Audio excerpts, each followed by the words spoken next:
এটা মূলত একটি গ্রামের হাট। মানে সব কিছুই মোটামুটি পাওয়া যায়, হাঁস, মুরগি, কবুতর, সব ধরনের জিনিস মোটামুটি কম দামেই পাওয়া যায়। তো ভিডিওটির সাথেই থাকুন, এই হাটে কী কী পাওয়া যায় এবং আমি কী কী কিনলাম তা আপনাদের সামনে তুলে ধরবো। এই দেশি মুরগি, মুরগি কত?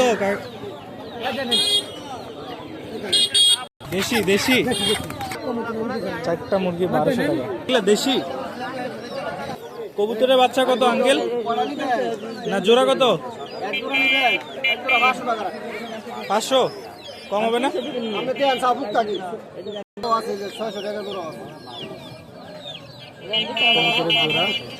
500 টাকা। হাঁস কত আঙ্কেল? হাঁস জোড়া কত?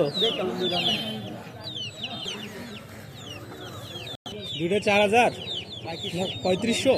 বাবা অনেক দাম।